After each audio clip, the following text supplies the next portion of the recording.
One of the earliest organizing efforts in America involved 5 indentured servant women in Baltimore in colonial days.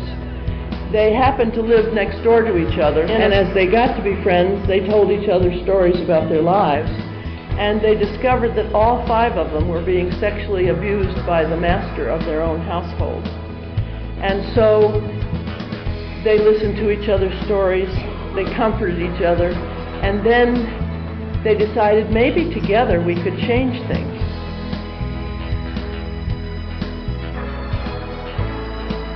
So they wrote up a bill of particulars, and on the same December morning they all marched inside the house and presented their bill of particulars to the wives of their households, and by nightfall they had their bill of particulars won, and within months all of Baltimore that had indentured servants thought that was the policy that you should follow.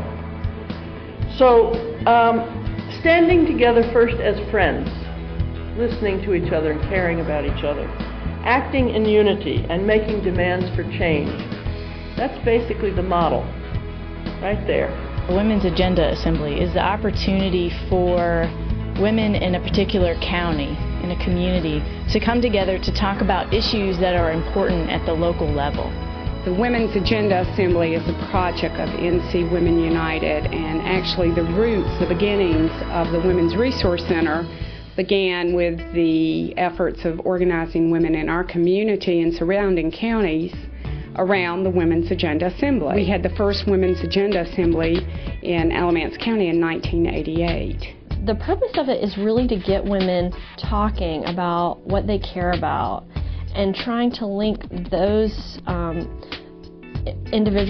those group discussions with the larger policies in North Carolina that can help women. When the women come together, they have the opportunity to hear from a panel of experts on all of these issue categories and then break into smaller groups and amongst themselves discuss issues relating to these categories at the local level that are important. The women are not just sitting there learning from these so-called experts, but they're also just talking about their own experiences and what they feel are most important. And one of the things that I feel is most powerful, or one of the most powerful things about the Assembly, is that the women actually decide which issues are most important for their community. You choose the top issues that are important to you to be brought to the attention of our elected officials. Violence against women, economic self-sufficiency, civic participation, inequality, health, women's health, and education. People who come to it, they always have this aha moment like, oh, this is great, I'd never know this stuff. I assumed that all this assistance was out there for people, and if I went through a divorce, or if my mother needed elder care services, or my child has a disability and I need help, where do I find out that information, and is there something locally?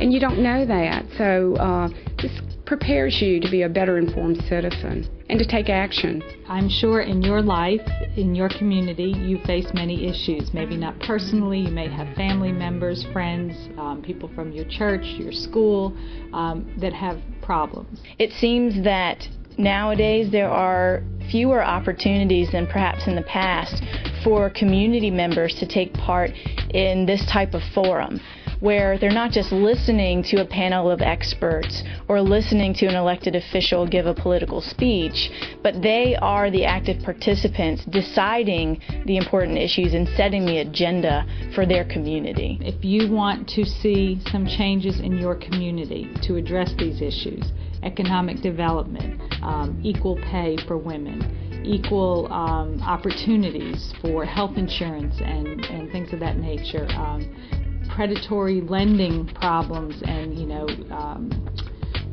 things that face the elderly that maybe you're seeing from a family member or a neighbor or a friend.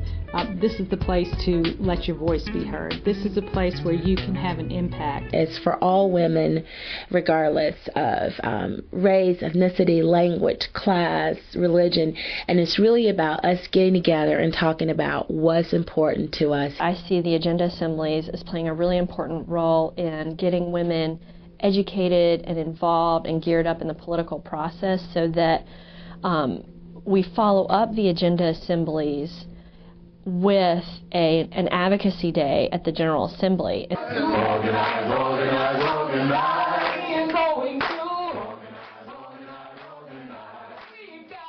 Through the conversation, we came to a conclusion that as long as there are fewer women in elected positions, as now in North Carolina's General Assembly and at the county and local levels, the issues that are important to women and good solutions that actually work with women's lives will continue to fall short, because you need women in these positions of power to help shape the conversation in a way that's beneficial to all women in North Carolina. People really understood, okay, we have to start somewhere, a deeper level than just getting funding, or, this is about our democracy, really, in the way that our society is set up. If you want to spend a couple of hours meeting other great women, finding out everything that's going on, what an opportunity, and it only comes around every other year. So you really need to be there. It's easy to talk about things, but putting action to your words and action to your feelings really is empowering, and it will make a change in your life. So you need to come.